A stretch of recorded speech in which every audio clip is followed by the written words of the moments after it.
So, I guess setting you up with the twins didn't go so good, huh? Yeah, no shit. I'm glad you're alright, Vin. Now can you tell me what the fuck just happened? I don't know. I saw some weird-looking guy, had a limp. It was crazy, like one minute he's there, the next minute the guy just fucking disappears. I don't know, I must have hit my head or something. Look, anyways, Jimmy says he's got a lead on the crew that hit us. Good. Now find Jimmy. Tell him to meet me in my office. I'm gonna head upstairs. Yeah, sure, whatever you need, Jackie. Darkness games are extremely talkative between combat. The first game it all went down in the subway, but we just shot up everybody in the subway, so now we'll be doing all of our conversation here in Jackie's palatial mansion. In between games, Jackie has ascended to the Dawn of the Mafia in New York City. I explicitly rejected the offer to become Don at the end of the first game, but alas. You don't get it. You'll never get it. On the water, on my boat, I can just kick back. I ain't getting any younger. About time I take it easy, you know?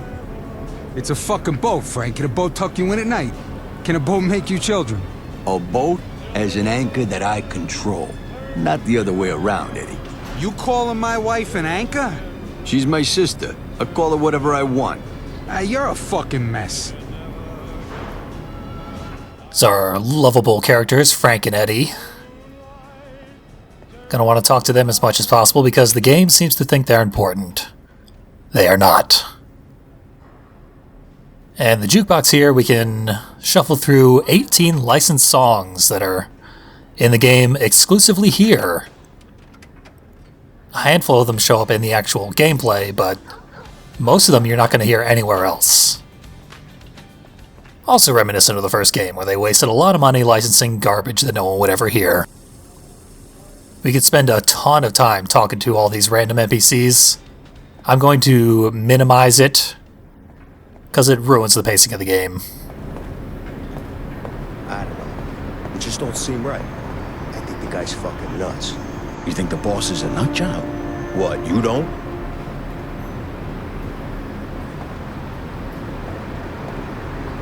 What did you say? Oh, hey, Jackie. Looking good, boss. Jackie, let us know what you need, okay? Could have just ignored these assholes who are shit-talking Jackie. Kiss ass. Shut up, cheesesteak. But I wanted to talk to them anyway, even though I said I'm minimizing NPC interaction. Because if you don't, you can't get out onto this outdoor area. There's a door back to Frank and Eddie, just opened up. It's important to be out here, though, because there's unique NPCs that we want to meet. Sir, perhaps you could have a word with Master Dolfo. The neighbors have been complaining again. Who'd do such a thing, I wonder? Mr. Higgins is absolutely not one of the NPCs that I wanted to meet, but Dolfo is.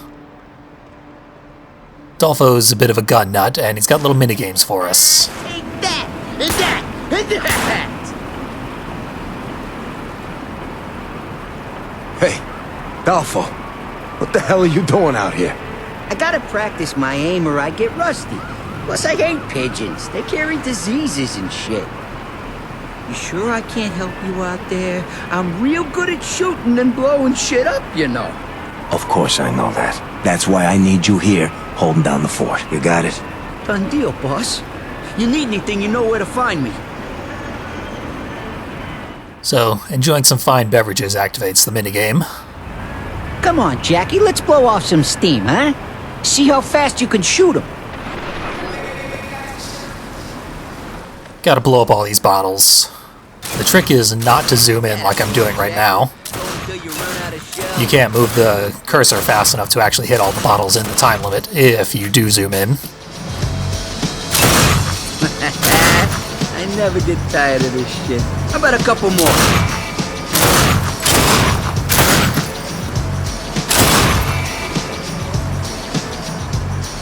Well, that ain't nothing to brag about, but at least you won't get killed. So yeah, I wasn't even close to hitting the target time that he wanted. And I don't fucking care. It only gets you an achievement if you play both of his minigames to his satisfaction. I just wanted to meet the guy, because he's vaguely important. Chief there is my favorite character. He's practically a self-aware parody of how talkative everyone else in this game is. Almost. They're definitely not actually that self-aware. Up here's where we actually gotta go. Back, you know. What do you mean? You heard the expression, mess with the bull and you get the horns? Well, mess with Jackie and you get those two things of his. I'll take those things over horns any day. I mean, how do you think he took over the whole family so fast in the first place? That fucking thing of his, that's how. Gotta take a little detour to meet Butcher Joyce. Obscenely important character in the first game. Now just one of many missable NPCs in the second game. And his new voice actor sounds a lot like John DiMaggio, but it's not him. Just a discount John DiMaggio. Matter of fact, I've never heard of anybody in the voice cast for this game, except for Mike Patton, of course.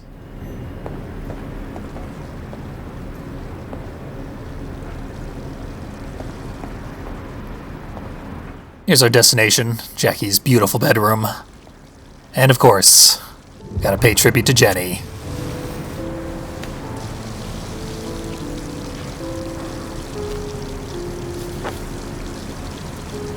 I saw you again today. In the alley. Down on the tracks. I still see you. Everywhere I go. You torture yourself with her memory, Jackie.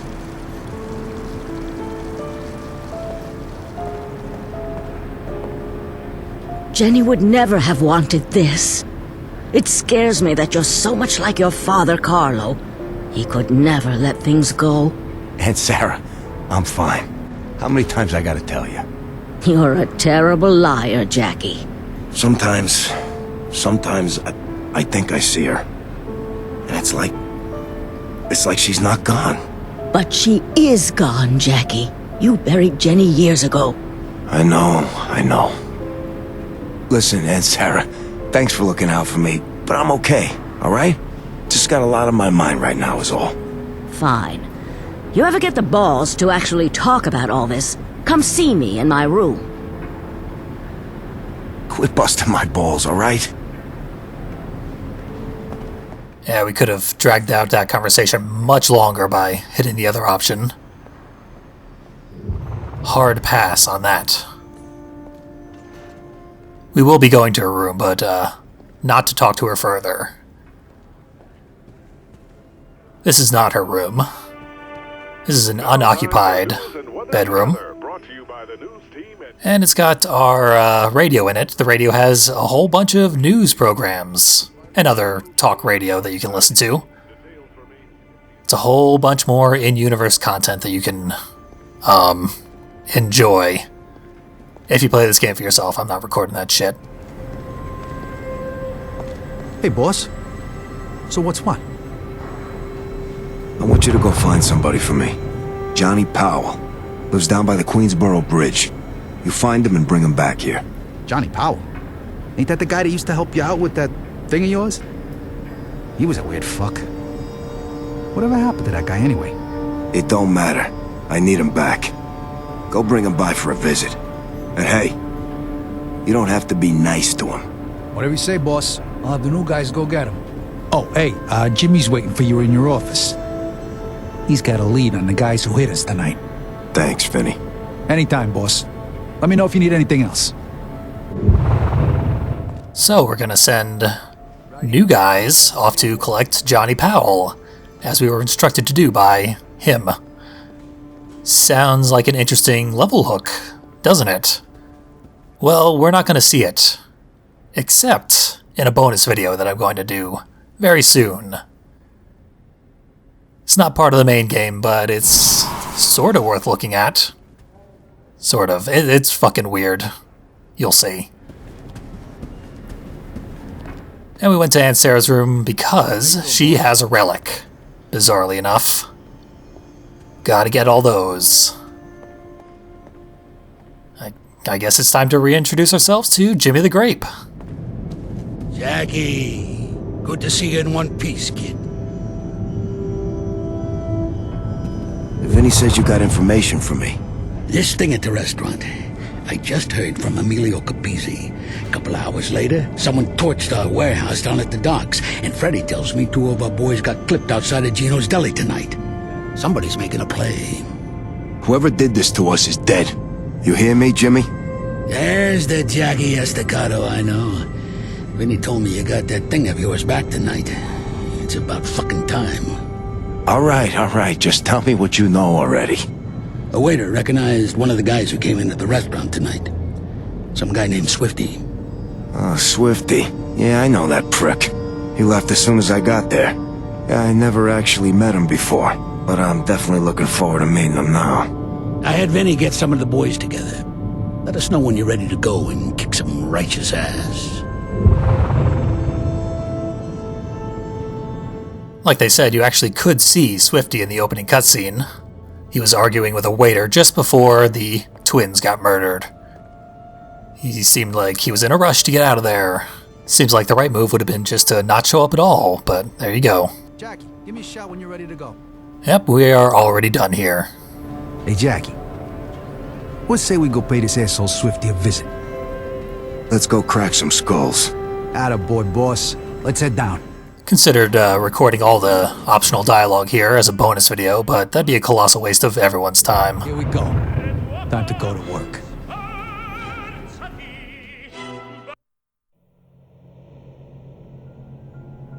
Want to know something funny? When I was a kid, the dark used to scare the shit right out of me. I always felt like there was something out there, in the shadows, just waiting. And Sarah always said I was a smart kid. She tried to tell me, Jackie, either you control your fears or they'll control you. And I tried to control them, believe me. I tried. But every night, there I was, hiding under the sheets, trying to convince myself that whatever was out there wasn't real. Thank God I outgrew that shit, huh?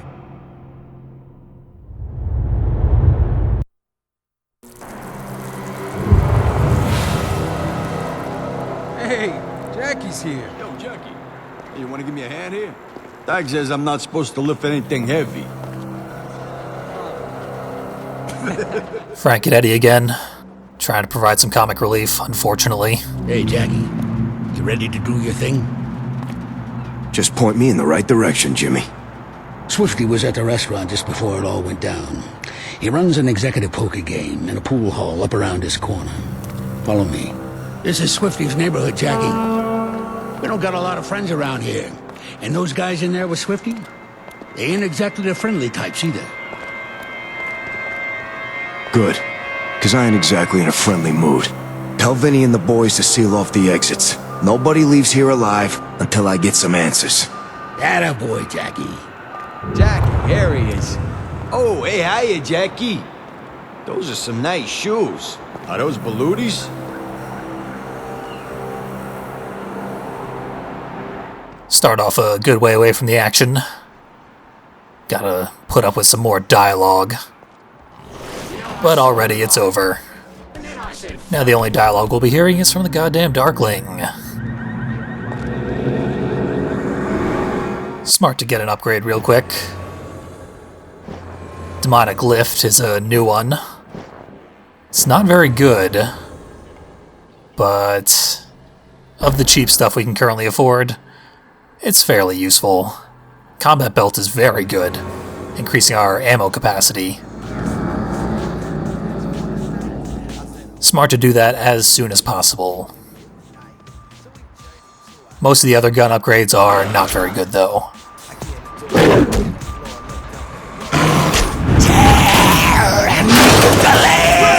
I'm with you. All right, you lousy prick. Stop talking and show me what you can do.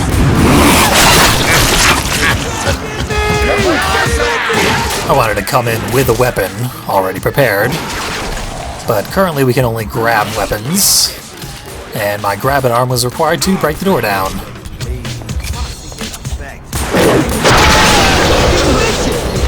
Plenty to grab in here, though.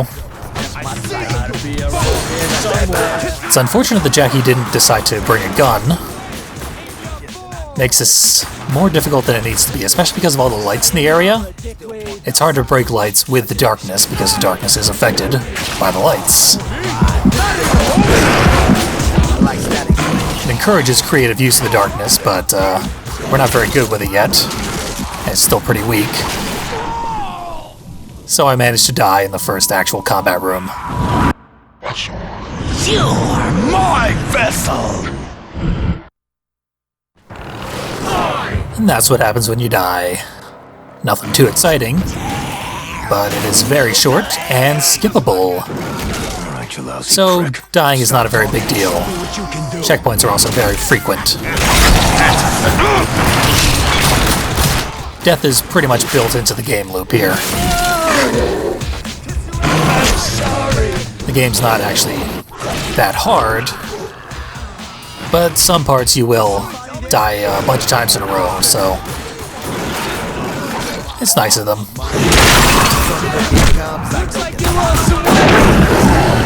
Doing a lot better this time around, but still really chewed through our health. Unlike the first game, Jackie doesn't recover all of his health via regeneration. You'll only recover up to the first quarter of your health bar. Everything else you have to eat hearts or do executions to recover.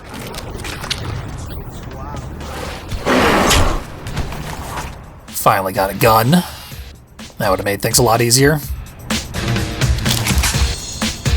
And now we got two. The jukebox here is one of the few times that a scripted song will actually occur in the level.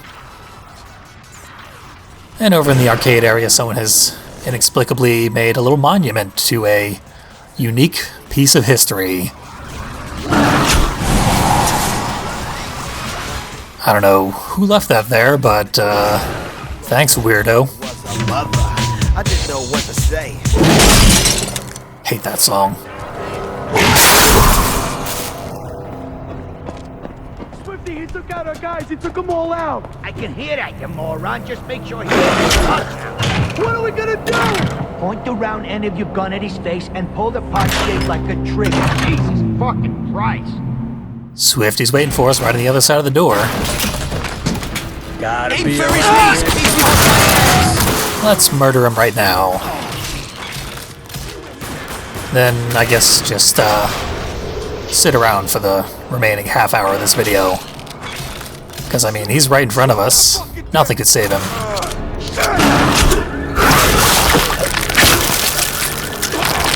God, you're an artist, you are. Nah, Swifty's long fucking gone. Lives up to his name. Pin his ass to the ground and don't stop shooting till he's a pile of meat! He's already far on the other side of this junkyard. The Darkling and the on-screen tooltip as well encourage us to pick up a car door to use as a shield. Something we did in the previous level. I don't like to do it very much because it slows your movement speed. And enemies can still shoot you, they're just less likely to shoot you while you have the shield. Mostly I like to grab the shield and then immediately whip it at somebody. Slice them right in half. It's one of the more satisfying kills you can get. I've never been a very defensive player in video games. I spy more purple glowing, which means another relic. Someone threw away a statue of the Dark Man. Their loss is our gain. We got 300 more essence out of it. This tier is for new darkness attacks that weren't in the previous game. So, for 1,000 points, I purchased Swarm. What the fuck are you waiting for? Open fire! Swifty is no longer anywhere to be seen, but we can still hear him. And he's too far away to be affected by our Swarm attack. Which is not a very interesting attack. Just makes enemies dance around for a couple of seconds. Does make them vulnerable to executions, and prevents them from attacking you, obviously. Basically what the Darkling is doing right now is what the Swarm does to 2 enemies. So you can have as many as 3 enemies incapacitated at a single time. Or you could just kill them all.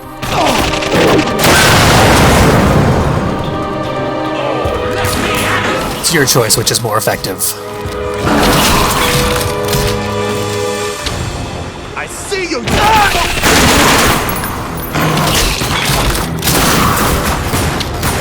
Almost to the end of this little area. Right on the other side of that gate. You fucking dead! Someone off screen is trying really, really hard to be racist, but it's against Italians, so it's not really working. What's that, bollocks? Off to a new section, and we broke 1,000 essence in the meantime, so we'll buy gun channeling. It's going to be very useful.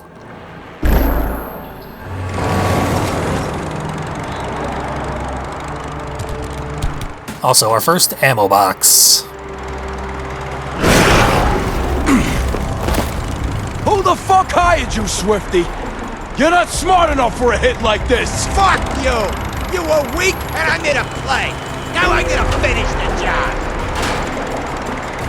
Let's see how you deal with this one, shithead. We're gonna need more than bullets to knock out that thing. No worries, Jackie. I'll find something for you. Hurry the fuck up! So now we've got a boss fight against Swifty.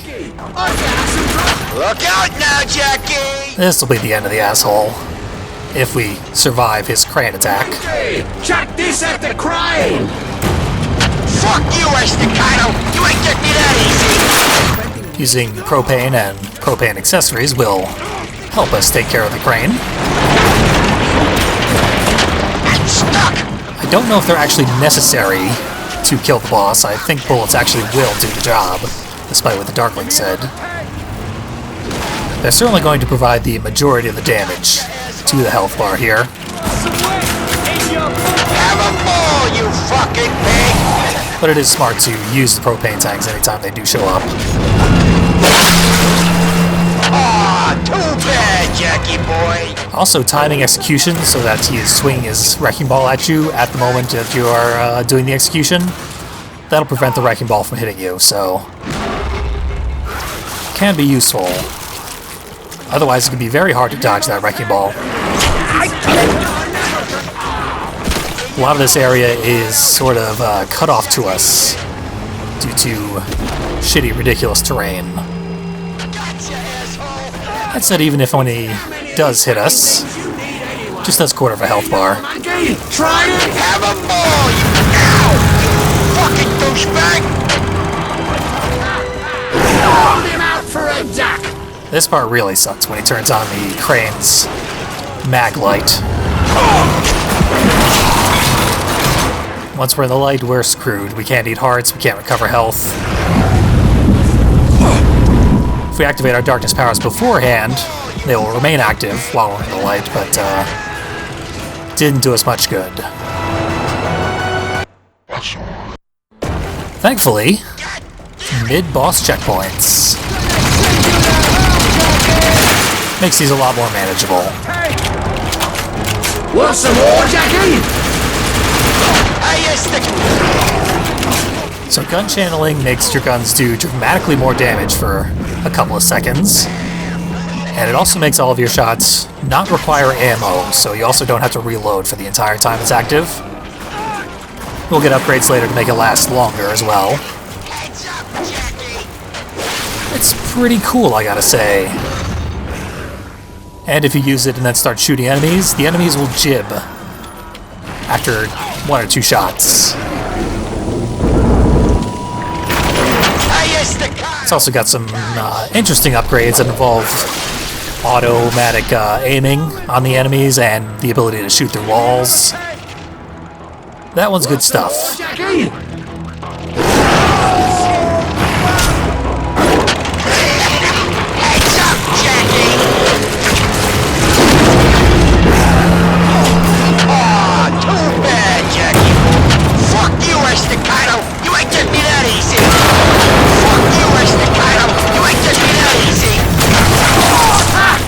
I actually am getting him that easy.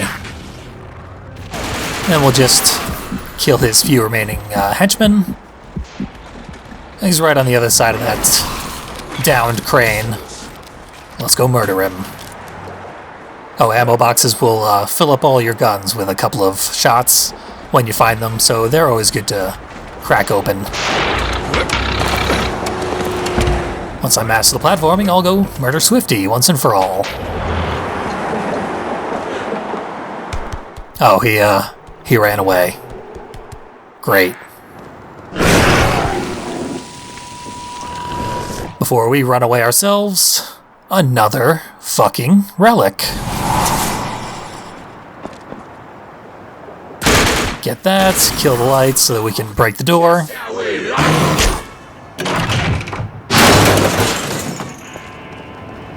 And get some more ammo. Said, get some more ammo. Now for something completely different.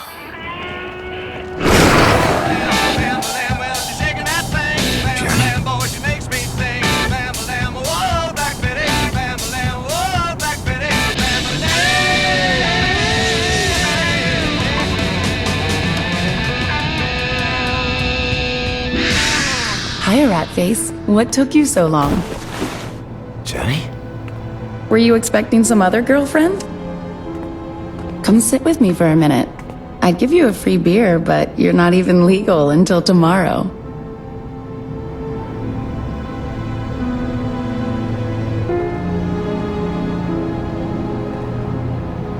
I must be losing my fucking mind. I asked Giancarlo if I could take your birthday off. He tried to give me a hard time, but I gave him the Bambi eyes, and he caved. He says he's even going to bake you a cake. I was thinking maybe you could come over to my new place, and we could watch a movie or something. Hello? Earth to Jackie? Are you okay? Jenny, is this real? Yeah, you and me, young and in love. Face it, you lucked out. Oh, I love this song. Dance with me, Jackie. Come on, Slugger. You can do this. I believe in you.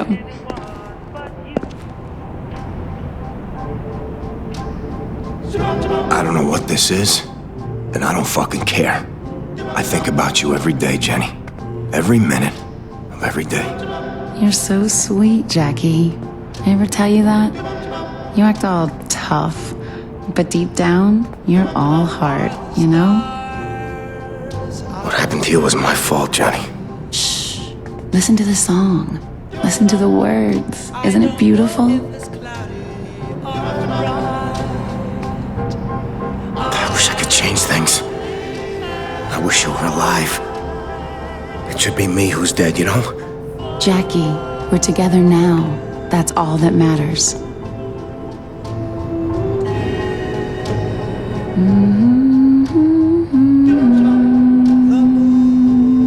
I still remember the first day I met you. All the other kids, they picked on me. But not you. You. You were my only friend. You saved me, and I let you die.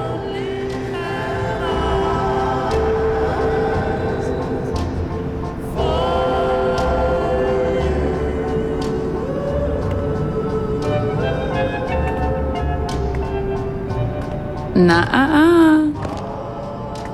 Giancarlo won't be back for an hour. Why don't you come back around here for a minute?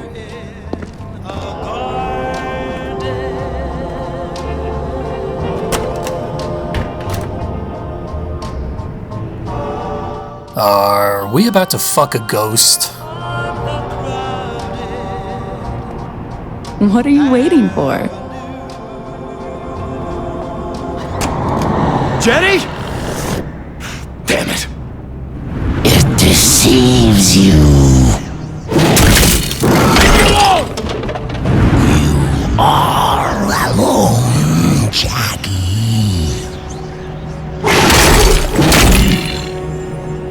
Sick burn from the darkness.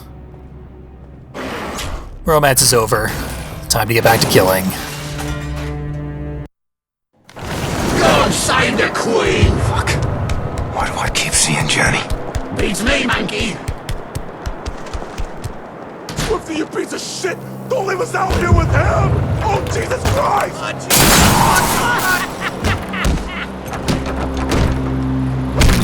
So we got some dead meat to get back in the swing of all the murder that we're so in love with now that Jenny's dead. I do quite like that Jenny scene though. I think they did a better job with Jenny in this game than they did in the first one, even though she is passed on. Keep running, Swifty. I got all fucking night.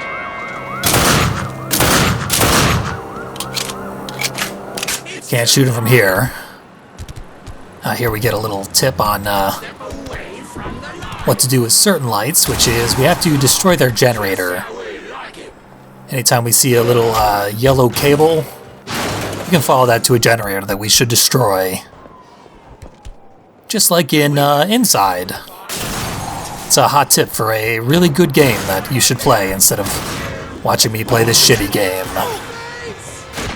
Okay, this game's not shitty, but... Yeah, okay, this game definitely isn't shitty. That was pretty awesome, but... it has aged poorly in a number of ways. Still, I'll try not to be so hard on it.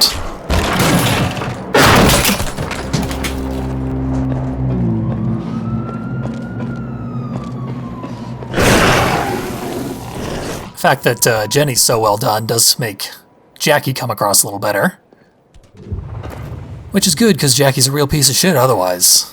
Ready for action! Hey, where's Swifty going in such a hurry? Fuck, I don't know. Maybe his house is on fire. For some reason, Jackie put his guns away while watching Swifty run away again. Literally could not shoot him.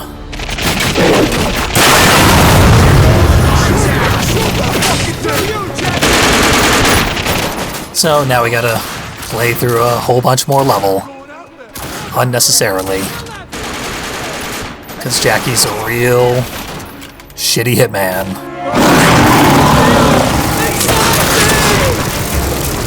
This room can be quite difficult. Because of the lights everywhere and just a whole ton of guys. But obviously throwing around bombs is a good way to even the odds. Also, the enemies up on the upper railing, they have Kalashnikovs. We are not ready to deal with those yet. But I should have grabbed one when I had the chance. I'll have plenty more chances though. For example, right here. It's a good gun. Much better than our shotgun for these long-range areas. That said, the objectively correct thing to do in all situations is to shoot every enemy once and then run up and execute them. Because it gets you the most amount of Dark Essence. Regular kills only get you 10, and even most special kills only get you 20.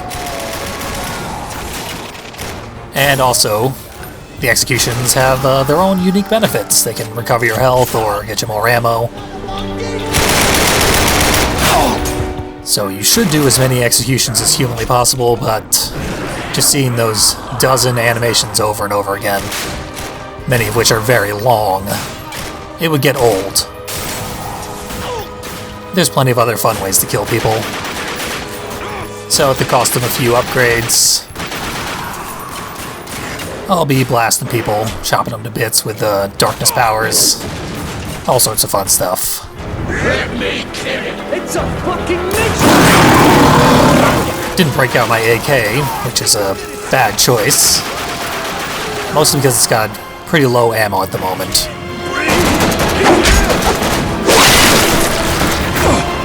That didn't help, but I needed the ammo, the health. It was a health kill.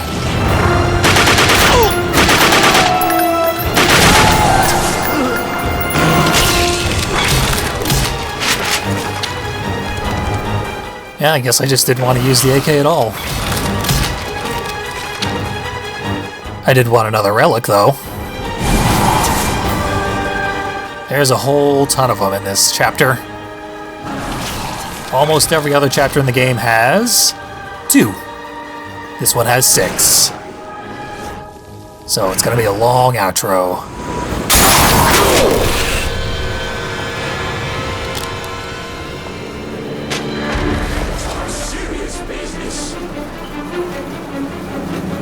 Anytime I see more than 1,000 essence, I'm gonna go for an upgrade.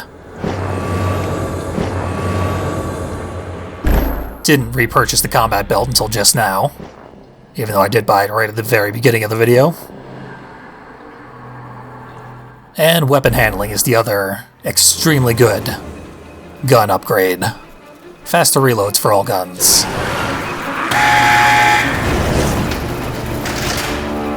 All of our other gun upgrades are specific to different types of weapons. Some of them will upgrade shotguns, some will upgrade rifles, and the rest will upgrade pistols and SMGs as a single unit. Feels kind of like a waste. Means the upgrades won't do anything half the time. Or more than half the time sometimes. I'd rather focus on upgrades that we can always use.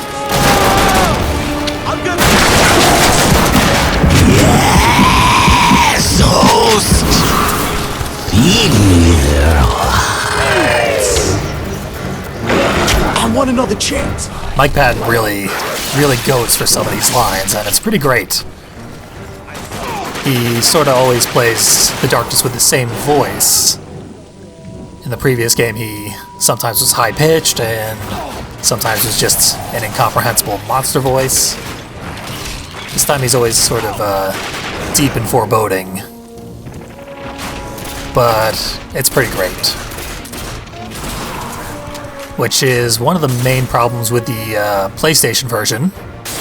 Audio balancing is for shit in that game. They really cranked up Jackie's audio to make it sound like, ooh, it's coming out of your own head. Wow. And also the controller rumbles every single time Jackie talks in the PlayStation version. Estacado, you piece of shit! These are some serious people beaters to come after you, Jackie. Take them all back to Wall Street. You're just a low-life punk, Swifty. Who the fuck put you up to this? You think I wanted to mess with you? Come on, I had no choice. You stubborn prick! Are you even listening to what I'm saying? I don't know how he heard us. He's over the PA system, and we are not. Jackie, listen to me. I had no choice. They were gonna take us apart unless we came after you. They got a real hard on for you. I guess Jackie's voice is just that loud.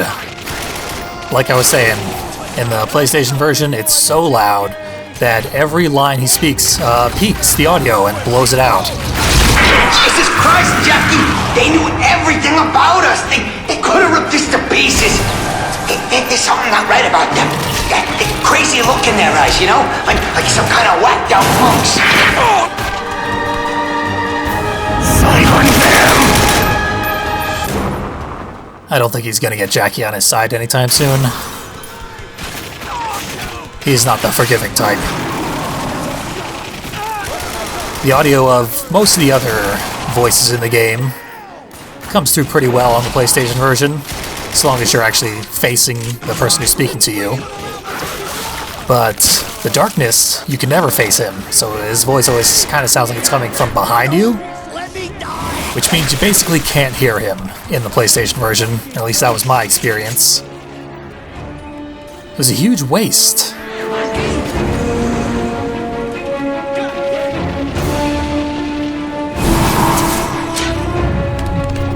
Hey, more relics. And some porn on the computer. Extremely boring porn, but oh boy, will they get some more hardcore pornography later in this game. Look forward to that.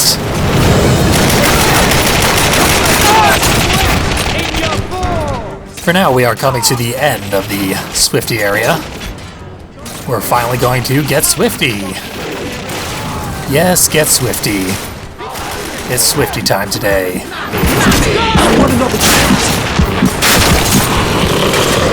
It's a good thing I already hate myself, or that reference would have done it. Jackie, you gotta listen to me.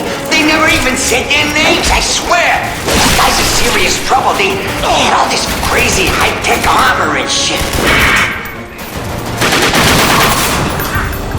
More tips about who's coming after us. The grander plot of this game. Which is to say, so far we have not in any way observed the plot.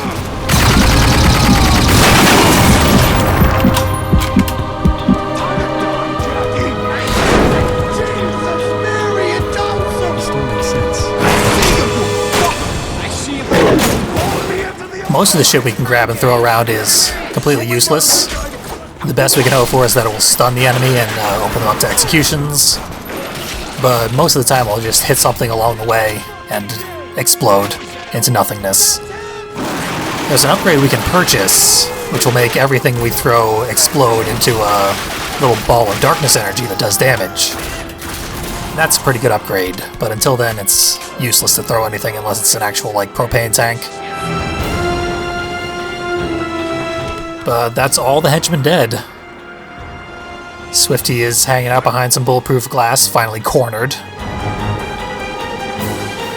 But there is a spotlight shining on the door leading to his room. And all we can do is run directly into it, because the generator is behind it.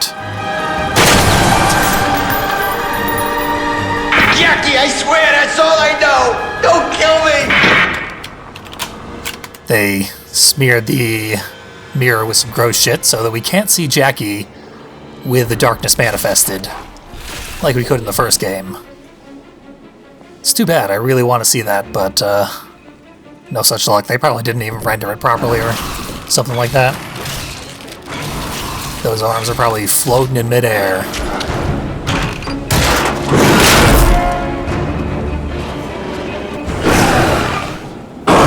Okay, I'll talk.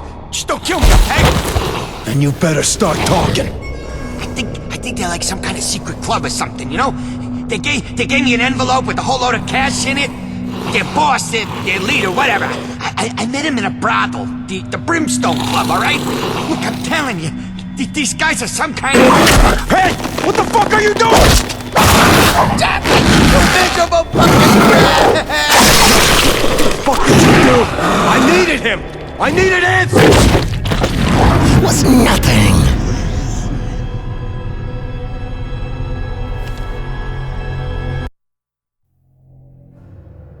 Once the darkness gets a hold of you, you start to lose control. You start to wonder what the fuck you're doing. Time slips away from you. And then, all of a sudden, it's like you're sitting in a theater, watching a movie of your own life. And you're up there on the big screen, big as life. You're a fucking movie star, and you're killing all the bad guys, tearing them limb from limb. And you feel good, you look good. Fuck, you are good. And then you realize something. Everyone else in the theater, they're screaming. 'Cause they're watching a horror movie. And you're not the hero. You're the monster.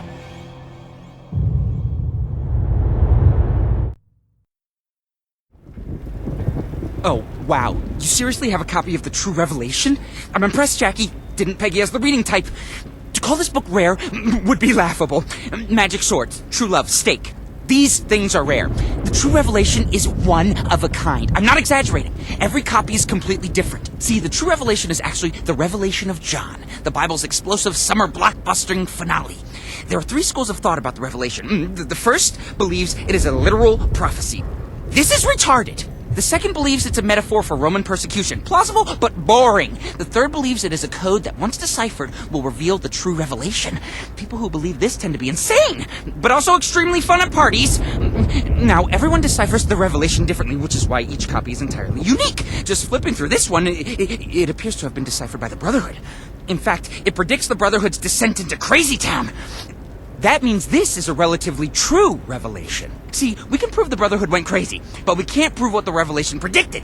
chances are the man who wrote this copy only saw what he wanted to see inside the Revelation. Or he was insane and just poured his depravity onto the page. Like they say, write what you know. Either way, this translation has probably guided the Brotherhood's actions for at least a century. Kind of like the normal Bible still does today, Almost makes you wonder who's crazier. You know, Jackie, you bring me the nicest things. Your methods could be a little less mass murdery, but who am I to argue? Anyway, you wanted to know about this piece. It looks like a panel from the Metatron Steely. I don't know, we're gonna say steel, okay? Which would be amazing if it weren't impossible. See, the Metatron steel was carried down from heaven by Enoch, way back at the start of time. This wasn't easy. The steel was a stone slab, carved directly from the seed of creation. On it was inscribed every revelation Enoch witnessed in heaven. The amount of knowledge contained on just an inch of this thing would shatter our every notion of creation. So, of course, someone fucking lost it. Lucky for us, someone else was smart enough to copy it. Well, parts of it. This is one of those parts. It's called the Sister of Light, and it's pretty important, at least concerning you. Think back to Genesis. There were only two things in the beginning, light and dark. The Bible says God separated the two, turning light into day and darkness into night. But in actuality, the darkness just stayed the darkness, and the light became the Angelus, or, as it was once known, the Sister of Light. What is the Angelus? Well, not to bum you out, but according to legend, it's your other half, Jackie, and all it wants is to rip you open and burn away the darkness. Yeesh. There's just not an easy way to lay that on somebody. See this sexy guy right here? This is the Dark Man. As you can tell by the cute little demon heads on either side, the Dark Man was one of your predecessors. In fact, he's the first darkness host we have any record of.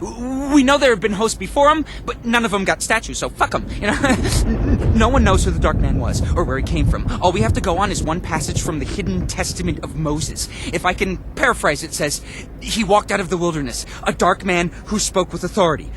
You know, like James Earl Jones. And those words were black, even the wisest were swayed. Cue 40 years of horror unlike anything the world had ever seen. Oh yeah, you heard that correctly. 40 fucking years. Moses wasn't lost in the desert for 4 decades. He was fighting a war against Mr. Tall, Dark, and Stretchy. Seriously, I mean, what's up with this guy's neck? He's like a giraffe. Anyway, what were we talking about? The 40-year war. Before the war had ended, the Dark Man had eaten Moses' heart, which is the real reason Moses never saw the Promised Land. It's also probably why the Dark Man got a statue. I mean, killing Moses is a pretty big deal, historically speaking. Whoa, hold up. Whoa. Whatever you do, for the love of God, don't ever let that blade touch your skin. I mean, what do you think you're doing bringing that here? Well, okay, yes, this is your house, so I guess you can do whatever the fuck you want. But remember, I'm here to help you figure if what you want to do is actually something you don't want to do. Trust me when I say, using that knife falls into the latter category. That's a Furba, which on its own is dangerous enough to a guy like you.